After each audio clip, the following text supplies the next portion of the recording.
Welcome to Fridays with Friends. I'm Pamela Weisberg. I'm here with Paul Yoon. We're both victims' rights attorneys here at Coast to Coast Legal Aid. We're so happy to be joined today by Elena Munoz, who is a victim advocate at Broward County State Attorney's Victim Advocate Unit. In honor of Crime Victim Rights Week, we're going to discuss what rights victims have in criminal cases and how cases are referred to us at Coast to Coast Legal Aid from the Victim Advocate's Office, such as Elena's.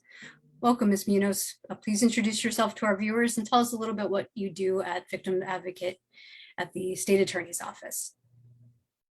Hi, everyone. My name is Elena Munoz. I'm a victim advocate with the State Attorney's Office. I do work at the courthouse, so I am constantly in court, meeting with victims in court, providing that court accompaniment and support that they need. In our office, we do have a division of many divisions, but domestic violence is one of them, in which we do provide referrals for legal aid, coast to coast legal aid to victims that are seeking restraining orders, injunctions, assistance with divorce and child support. So right after an incident occurs, we do contact the victim that's listed within 24 hours of an arrest. So we do contact them pretty soon after, and we do go over safety first. So first things first is safety in those type of cases. And then afterwards, as we have that second or third contact with the victim over the phone or in person, then certain needs will come up. And then we do provide a referral depending on what their needs are. Hi, everyone. My name is Paul Yoon, as Pam mentioned earlier in this presentation. Also, I want to thank Ms. Elena Munoz, the victim advocate from the State Attorney's Victim Advocate Unit, and being with us here today. Thank you for letting us know a little about what you do. And today's purpose to have a little conversation about victims' rights, of course, in honor of Victim Rights Week, but also, as we mentioned earlier, as Pam mentioned earlier, kind of the referral process. So you just mentioned, Elena, that one of the first things that you focus on when you deal with the victim within the 24 hours of an arrest is safety. And of course, in what we do in representing victims of intimate partner violence, domestic violence, safety is a huge issue. So just a quick question, to address some safety concerns, what do the victim advocates in your office do? Like, what kind of referrals, how are those safety concerns addressed initially, right within that 24 hours of the arrest? What the services do you all provide? So we do have access to the police report right away so that we have an idea of the situation and maybe the dynamics within the relationship of the parties that are involved. Some injuries, we'll get an idea of what occurred. Then we'll call the victim to let them know that they have rights in the criminal justice system. And we explain the criminal justice process. The first part being magistrate, first appearance, where the defendant may get a bond or may just be released. There may be a no contact order that is put in place by the judge. And so that is part of their safety, letting them know about that no contact order, making sure they have a copy. Right now, we do a lot of emailing the copy of the no contact order. After COVID, everything became electronic, but before that, we would mail it, and we still do mail the copy of the no contact order. So that is part of the safety plan is the defendant in custody? And it's part of the right of knowing, they're part of the right of being informed is, sure. Okay, yeah. Now that there's an arrest, what happens next, right? And so knowing if the defendant is in custody, providing the number one referral is VINE, victim information notification every day. And most times law enforcement, they're the ones that will register the victim for that free service, but we then let them know about that service, that it is free, it's available to them. There's actually an app now. And so because safety is number one, we go over that first. Excellent. What are the resources and services around knowing if the defendant is in custody? Am I safe? Having the copy of the no contact order, explaining the difference between a no contact order and an injunction or a restraining order, and letting them know what their options are and allowing them to make that choice and that decision, empowering them so that they know what's best for them, right? Finding out if there's any children involved. Oh, That's that's a another big one. issue So, there, you know, right? I'm sure. yes, children, where children come into play as well, into the dynamics, but also assessing if this has happened before, if it's a pattern, a cycle, or is this the first time, right? I And see. so we get an understanding of, you know, is this long-term abuse, or is this the first time? Where are you at in the relationship, the length of the relationship? So we get a really good needs assessment and idea of what's going on, so that we know what referrals they need. If they're Wow. working, if they're not working, if they have an income, if they have other family support, where are they at in the relationship? Do they need counseling referrals? So all of that will tell us what direction the victim wants to go, and then providing those referrals into the community that can Mhm. assist them with those needs. Excellent. I've always said to people who ask me about what I do in representing victims of crime is like, well, before I talk about what I do, I always talk about what I call the first responders, such as the victim advocates. And you've thoroughly explained just right now, all the needs assessment is the key to everything. Without you, the victim advocates, and even law enforcement who help invoke their rights and things of that nature, without them explaining, get the information that they need, the victim is kind of shorthanded at that point. We won't know how to help a certain situation. And when cases come to us, just to let everybody who's watching know, a lot of this information is in place. When Elena mentioned about the Vine, that's an excellent service for our clients. I know so many of my clients who've signed up for that. They get calls from the Broward County Sheriff's Office about the release of a defendant. That's a safety concern. It's always safety first, as Elena mentioned, for our victims of intimate partner violence. For any victims, really, a safety concern is number one. So that's an excellent service. If you have any questions about that, or if you know someone who may be a victim and have questions about the Vine system, please feel free to reach out our office, Coast to Coast Legal Aid, or even obviously the state attorney's office, the victim advocate office, and we can provide the guidance regarding that service that's provided. And Elena, you also mentioned some of these collateral issues, children. We have a lot of cases with children. And just for our audience, I would like to just mention, to piggyback on what Elena said, our office, when we get these referrals, sometimes I kind of say, the victim can knock out multiple birds with one stone. At Coast to Coast Legal Aid, our family law unit, we provide victim representation in criminal cases, but a lot of those cases are accompanied by, as Elena mentioned, restraining orders. Those are civil for protection. We always explain to individuals that's not criminal. It's almost pseudo-criminal, but it is a court order protection that a petitioner, the victim, is asking for. Criminal cases are about punishment. I kind of differentiate that. But criminal cases, as Elena mentioned, always are still first trying to address a victim's safety concerns. So our office handles that. Divorces, Elena mentioned that. Our family law unit can evaluate cases in those situations as well. Sometimes there's even accompanying paternity cases, believe it or not. Well, I guess you could believe it, of course, and other issues that maybe we as an office can't help, but we now have the ability, because of the referral made to us by someone like Elena, to make other referrals for these victims. So it's a team effort for victims of crime. And one thing I also want to piggyback on real quick is Elena mentioned a very important, critical right that belongs to victims. And this is kind of more about the wheelhouse of Pam and I, what we do is a victim to be, the right to be informed. It's absolutely huge. And I know Elena can attest to this. Defendants are informed all the time of what's going on with their cases. Victims are not, because they, when a defendant is accused of a crime, immediately you have a right to an attorney. There's public defender's office that are right there, in the courtroom. They can get lawyered up real quick. Victims, not so much. They don't know these rights. So it's important that they're informed. And it's awesome to hear that the victim advocates at the state attorney's victim advocate unit does so much of that before even cases come to us that are referred to us. So I'm sure I speak for a lot of people, thank you for doing that at your office, Elena, and getting that information to us and making sure that these victims know what's going on, Another question, and Pam, if you have anything else, I didn't want to just ask all the questions. If anything, please feel free to chime in. And if Elena, if you have any ideas that you want to blurt out, you're more than welcome to do so as well. Question, if there is someone who would be beneficial to link up with Vine, how can they find that? Is it on the internet? Is there it's vinelink.com. There is a website, And there's also an app, a free app. You would just have to put the name of the individual that you're registering for. Again, it's totally free. You can receive notifications via text, phone Yep. call, or email, which is very convenient. Sure. And you can receive it in, they have it in English, Spanish, and Creole, I believe. So they're expanding their languages.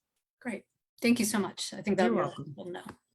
And I know the answer to this already, but I wanted to ask you so that the public knows. Do you go into courtrooms for these cases as well, trying to be there on behalf of victims, just in case maybe some information needs to be relayed to the state attorney or the judge in a courtroom? Do victim advocates from the state attorney's office enter the courtrooms on behalf of some victims? Yes, so part of in the Constitution, in the Florida Constitution, victims have the right to have an advocate present Ah, if they're requested, or if it's a need. So okay. if a prosecutor knows that a victim is coming to court is very Mhm. overwhelming and stressful. And so having a victim advocate there to provide that support in court and allow the attorney to do their job right in front of the judge, we have different roles. And like Paul said, we're a team. So the assistant state attorneys and myself, other advocates, we work as a team to serve victims when they come to court. If they are testifying, again, very overwhelming and stressful and intimidating. So we help guide victims, of what that's going to be like in testifying. So we do anything from first appearance hearings, any other type of hearing the victim wishes to attend, bond hearings, pretrial modifications, trials, and sentencings. So we do attend all of those hearings. Yes, you guys have been so valuable while in the courtroom. Just being there while I have to go up in front of the judge, to have someone with them, sitting next to them is huge. We really Sometimes they don't have a lot of support, or if they're thinking of bringing someone with them, it's not an appropriate person, or they may make the situation a little more stressful. So that we are their companion basically in court, and any information that needs to be relayed to the prosecutor, we do that. So we act as a liaison between the prosecutor and the victim as well. They have the right to be heard. Yes. And part of the right of being heard is for us to be their voice as well. So it's not just their voice, but us advocating for them to have a voice. Also their right to be present in court. So even if they're not subpoenaed to come, but they want to learn about the criminal justice process and exercise their rights, we are there to ensure that. Another thing is, though, even though we are in the criminal setting, if we learn of a victim on a case who wants court accompaniment to an injunction hearing, we are able to attend those hearings with them more. wow. Again, as a companion and a support. We are not able to testify, of course, but we are there to wait with them while after the check-in process, we wait with them and we explain, we are educated on what that injunction process is like, what the hearing is going to be like, so that we can prepare them, even though we don't participate, but we're there to explain it to them. So that can be helpful as well. But we do accompany victims to those. That's great. And as you know, and Pam, we all know, so many of these criminal cases and or injunction cases, they have their companions. They're kind of attached at the hip. They come from the same incident, usually, of course. And what a victim is advised through their initial needs assessment, as Elena mentioned, and maybe even through law enforcement officers, because sometimes I've learned that victims on scene when an incident has occurred will ask, how do I get protection? And of course, law enforcement are there to tell them, you can go to the second floor of the courthouse and file a petition for protection. So a criminal case may arise out of the same incident, and so can an injunction. So that's great, Elena, that the advocates in your office can accompany them as well. And they go hand in hand, because right? when there is a violation of an injunction, that becomes a misdemeanor criminal offense. Absolutely. So then prosecutors become involved again, advocates become again, that is still a crime. And so we continue that process with them. Yeah. We do detailed safety planning. That's one thing. So part of asking what safety concerns do you have is putting a plan in place for themselves so that they know what to do in circumstances in which the perpetrator or, is coming around, harassing them, how to report, Sure. how to keep the injunction on them at all times, reporting it to the prosecutor, Mhm. keeping notes, keeping track of every time they contact them. So we do very detailed safety planning, protecting their home, their children, their workplace. We go over all So of that many with them. strings attached when it comes Yep. to domestic issues. Yes, This it's is very all we do for complex. our audience. Yeah, there's so many layers to this. A lot of, people who ask me about my work, I explain to them it's not just one little nugget of a case. Mhm. There's oftentimes so many strings attached, so many things to address. And it's really great that it starts with someone at the Victim Advocate's Office because they're well-trained, well-informed of what steps to take. And we are forever grateful to them and all the other victim advocates, by the way, throughout our communities, whether it be the sheriff's office or the municipal police departments. And we all work together to try to help victims of crime. And just to kind of, once again, piggyback on a couple of things, some excellent points that Elena mentioned, these rights. And in honor of Crime Victims' Rights Week, of course, that ends today, some of those rights that she mentioned is the right to be present. She was crystal clear about that. Victims don't have to be in court. Like she said, sometimes there's jobs, there's kids, but you have an outlet with the victim advocate or us at Coast to Coast Legal Aid. If we're retained, we all go there for these victims of crime, and we can exercise in a way the right to be present that way. The right to be heard is crucial as well, as Elena mentioned. Sometimes, as she said, there's safety concerns. A victim has absolute right under the Florida Constitution to be in court.